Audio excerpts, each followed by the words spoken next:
Salut à tous. Et si on pouvait devenir une meilleure version de soi-même, juste un tout petit peu chaque jour? C'est exactement ce qu'on va décortiquer aujourd'hui en allant chercher l'essence d'une philosophie qui est à la fois simple, mais, vous allez voir, incroyablement puissante.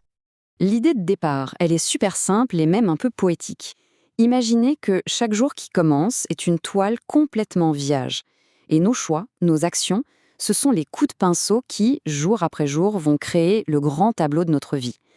La vraie question, au fond, c'est quelle œuvre a-t-on envie de peindre? On a souvent tendance à croire que le succès, ça vient de grands exploits, de moments spectaculaires. Mais en réalité, c'est bien plus subtil que ça. Regardez cette balance. Le succès, c'est juste l'accumulation de quelques disciplines toutes simples, mais qu'on pratique tous les jours, sans faute. Et à l'inverse, l'échec, ce n'est rien d'autre que la somme de petites erreurs de jugement qu'on répète encore et encore. En fait, tout se joue dans la constance. Alors, pour peindre ce fameux chef-d'œuvre, on va suivre un plan bien précis. On va d'abord comprendre notre toile vierge, ensuite on va bâtir les fondations de notre état d'esprit. Après ça, on mettra en place les systèmes, les outils qui guideront nos pinceaux au quotidien pour construire une vie vraiment riche. Et pour finir, on verra comment la puissance des tout petits pas permet en fait d'accomplir de grandes choses. Allez, on commence par le commencement, les fondations.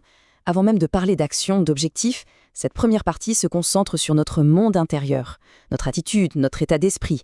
C'est vraiment le socle sur lequel tout le reste va pouvoir se construire. Et ces fondations, elles reposent sur 3 piliers absolument essentiels, l'attitude, l'état d'esprit et la gratitude. Pourquoi commencer par là? Parce que, soyons honnêtes, sans une base intérieure qui est solide, toute tentative de construction à l'extérieur est quasiment vouée à l'échec. Voyons un peu comment chacun de ces piliers fonctionne. Pensez à votre attitude comme un aimant. C'est elle qui va déterminer ce que vous attirez dans votre vie. Une attitude positive, optimiste, va attirer les bonnes personnes, les bonnes opportunités. À l'inverse, une attitude négative, eh bien, elle les repousse. Le simple fait d'ajuster son attitude, même d'un tout petit pourcent chaque jour, peut radicalement transformer notre réalité. Juste après l'attitude, il y a l'état d'esprit. Parce que souvent, le plus grand obstacle, il n'est pas à l'extérieur. Non, il est juste là, dans notre tête. Ce sont nos croyances imitantes. L'exercice quotidien est simple. Il s'agit de repérer ses pensées et de les transformer. De passer d'un « je ne peux pas » à « j'apprends à le faire ». Ce petit switch mental a un pouvoir immense. Et pour finir, la gratitude. Cette pratique, c'est un peu un super pouvoir. Elle nous fait passer d'un état de manque où l'on voit tout ce qu'on n'a pas, à un état d'abondance en se concentrant sur ce qu'on a déjà.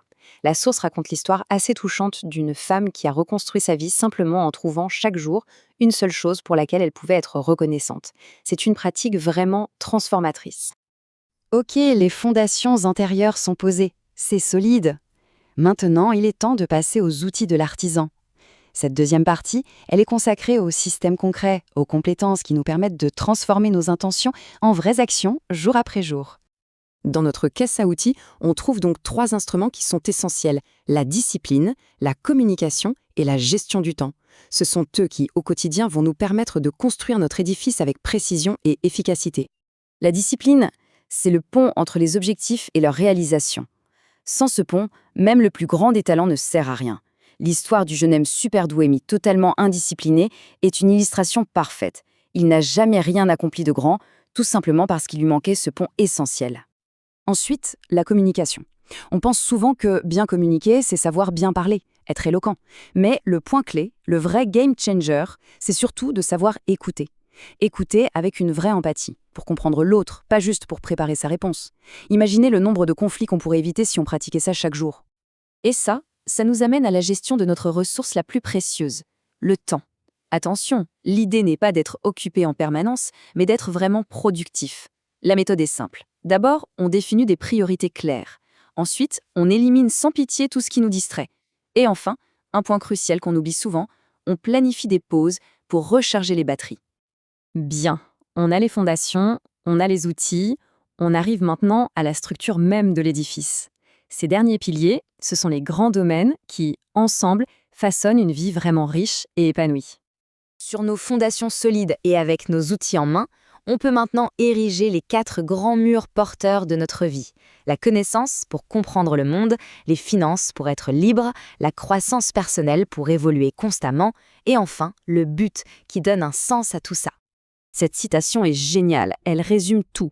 L'apprentissage, ça ne s'arrête surtout pas à la sortie de l'école. En fait, c'est là que le plus important commence. Continuer à apprendre chaque jour, c'est la seule façon de rester pertinent et de créer de la valeur dans un monde qui change à toute vitesse. Côté finance, la règle d'or est d'une simplicité désarmante, mais elle est incroyablement puissante. Il faut dépenser moins que ce qu'on gagne et investir la différence.